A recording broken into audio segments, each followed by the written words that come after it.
It's time to winterize the farm. It's only October 19th and we're already dealing with ice on the farm. So this weekend, it's time to winterize. We're gonna run you through quick steps as to how we keep our animals warm and set up in the winter. My partner, little Sissy, and I are out here at the front of the farm, way up at the road. We're gonna start up here when it comes to winterizing the farm. Hello, Sissy. Can you hear me? Where'd you go, Sissy? I can't find you. Where? Oh, there you are. We've got the back of our Polaris filled with everything we need to winterize the whole farm. We're not gonna do everything on this video because we're gonna keep it short and sweet for you guys. We're gonna kind of just explain what we do, but not actually do it because it does take a little while. We're gonna start snow sticks.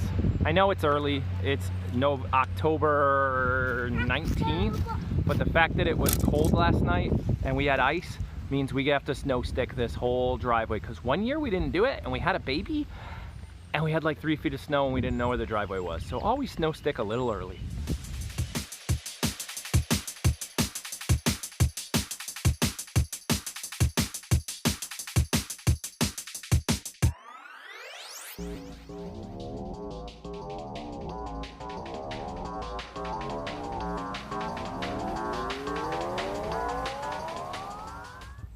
Okay, you could tell she's a very big helper, but you could highly recommend wear gloves or something, because those snow sticks are very sharp. They're made of fiberglass and they can stick in your finger and they hurt.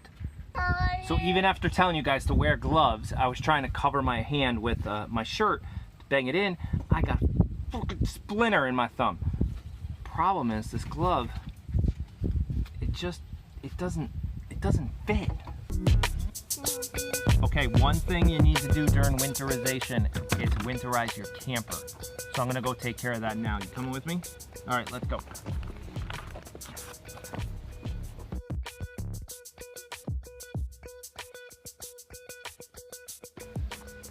Okay, that's it. It takes about 10 minutes. And if I ever make a video on how to do it, I'll come back and link it here. But really, I don't have one. There's so many other good ones on YouTube. I haven't made one yet. One of the most important parts of winter prep is wood. And this will be Sunday. Not today. In a couple days, we'll start splitting all this wood. Unfortunately, it won't be good for 2018. It'll have to be 2019 because it takes about 6 months to season and it's October. So maybe we can burn some of this in February or March, but we're gonna start splitting on Sunday. So split early. All right, we're gonna head over and talk to you about how we winterize for the cow. That's where we're going next. Hey, Meatball. I mean, not Meat, Wellington. This is Wellington. Last year's was Meatball.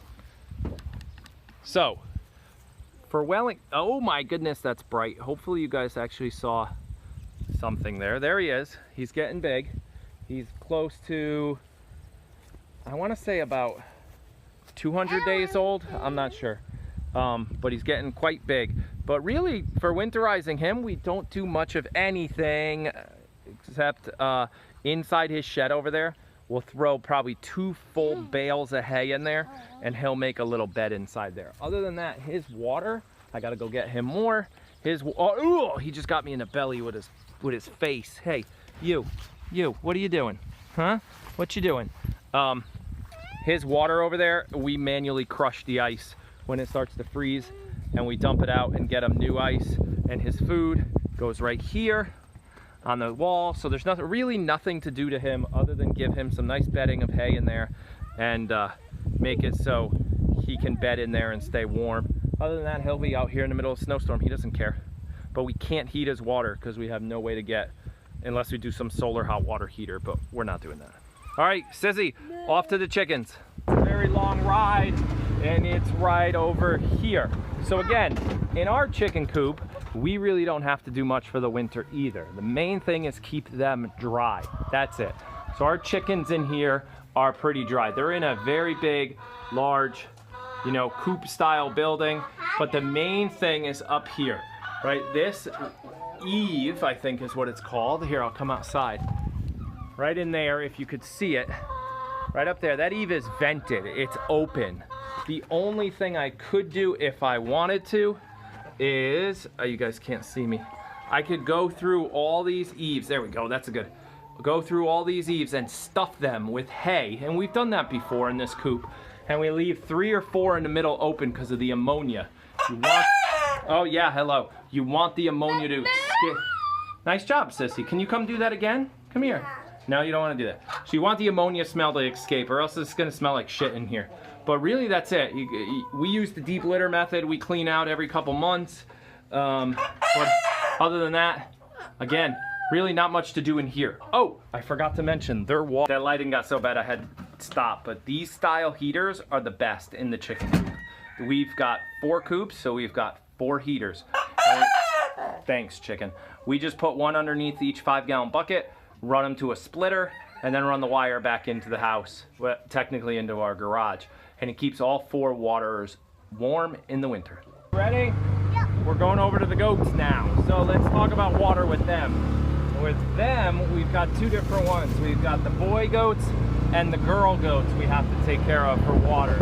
So into the barn we go, and we'll talk about the girl goats first. That sun is really bright today, so I'm going to try to show you. This is our hot water heater for the girls. It's going to go right there in that bucket, right down there. And then if you see this pipe on the wall, it's a PVC pipe, 2-inch PVC pipe.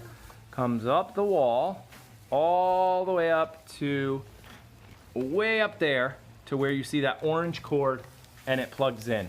We do that because goats like to chew everything. That way, we'll run the wire right through that pipe. We'll put the water heater in that big trough, and that'll be their water trough for the winter. Their outside trough out here, we will try to keep it filled, that one out there. We'll try to keep it filled as much as we can through the winter with just 5-gallon buckets, but after a while it does start to, it'll literally just freeze in 12 hours or so if it's super, super cold out. But that's all we do here. Deep litter method, we've talked about it in the past. It's a good 6 to 8 inches thick. It's a big compost pile. Keeps them really nice and warm. This barn is the same way.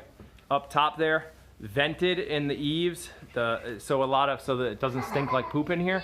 But there's nothing you could do to keep it warm. I'm not climbing up there and shoving all that. It was designed that way. Stays pretty warm in here in the winter for the goats.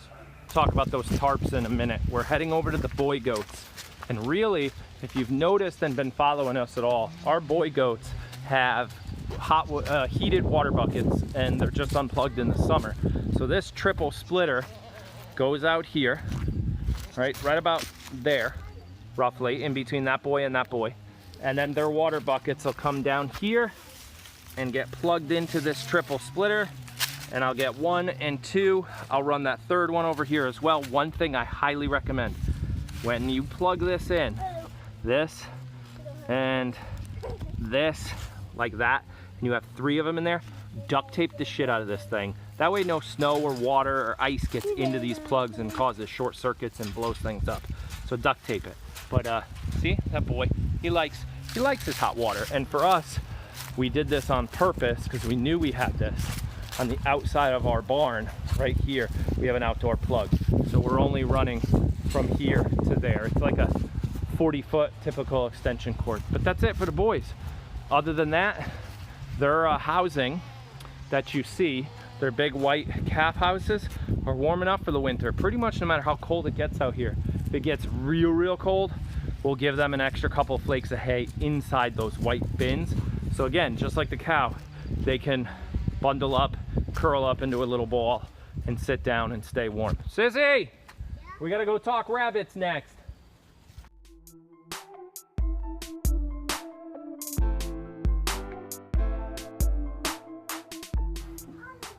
All right, so here we are in the rabbitry. How to keep your rabbits warm in the winter? Very simple. Don't do much. Really, it's not that hard. So we switched their waters over to rubber water bowls. I talked about it before. You can smash them with sledgehammers. You'll see that this winter. We take all the rubber water bowls out, smash them, bring them all back in. Sometimes it's twice a day if it's super cold. We could, again, like we said on the other side, we can stuff these eaves if we wanted to. And if it gets a super cold winter on the rabbitry side, we might actually do that. I will take those tarps down. to give them more sunlight. We'll keep the windows closed. You gotta go potty? Okay, she's gotta go potty. We'll keep the door closed on the end in the winter, as you can see. Well, you can't see, but it's closed today. Less drafts, less wind. But really, rabbits, they are fine with the cold. It's more the summer that's really, really hard on them. And if they're pregnant, we move them inside. I think in the last 10 days or so of their pregnancy, they end up moving into the house so they're not getting too cold. But these little fuzzy butts, let's see if I can grab one here. This little guy is the cutest thing ever. These little fuzzy butts, let's see, come here, come here. They want to say hi again. These little fuzzy butts, they really don't mind the cold too much. They really don't, huh? Oh. Yeah, they don't mind it. All right, so I got everything. We talked about it all. We talked about goats. We talked about chickens. We talked about the cow. We talked about the rabbits. We even talked about the people with all the big wood. We winterized the camper, and we lined the driveway with snow sticks. So winter, bring it on. So that's it. That wraps up this video. I actually now have to go do everything I just talked about. So between today and tomorrow, hopefully that'll get done. But please subscribe, follow below. Ask questions if you've got any about how to winterize your farm or your chicken coop or goats or rabbits or whatever for winter. Have a good one. I got a call coming in.